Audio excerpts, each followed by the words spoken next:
طالبة جامعية راجعة بعد ما خلصت الجامعة لبيتها زي أي يوم عادي. جارها وعيلته يعملوا معاها اللي محدش يتوقعه. هنعرف تفاصيل الحكاية كاملة بعد الفاصل.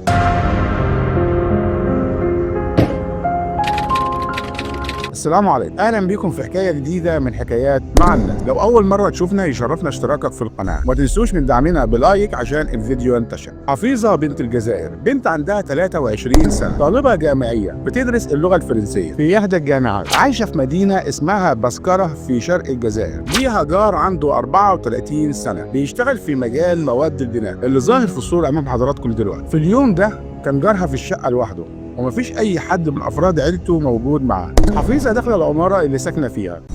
جارها استغل إن هو موجود في الشقة لوحده وشدها بقوة، دخلها الشقة وقفل الباب وبدأ بالاعتداء عليها، وفعلا وصل لكل اللي هو عاوزه. بعدها خاف طبعا إن حفيظة هتعمل له فضيحة وأكيد هتبلغ السلطات، فجات له فكرة شيطانية وهو إنه يتخلص منها. جاب حبل من المواد اللي بيستخدمها في مجال البناء وخنقها بيه. وهنا قعد يفكر طب هيعمل ايه في الجثة. جاب آلة اللي بيقطع بيها الحديد اللي بيستخدمها في شغله وقطع البنت لنصين.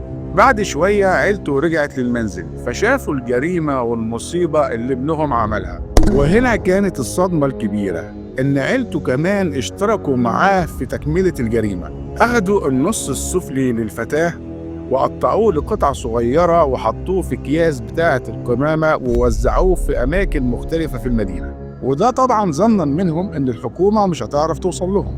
وسائل الإعلام في الجزائر نشرت إن العيلة كانت 7 أفراد غير الشاب، 3 ذكور و3 بنات وأمهم، كلهم اشتركوا في تنفيذ الجريمة البشعة دي. كل ده وعيلة الطالبة حفيظة ما يعرفوش اللي حصل لبنتهم. فات وقت طويل وهم مستنيين حفيظة ترجع من الجامعة زي كل يوم.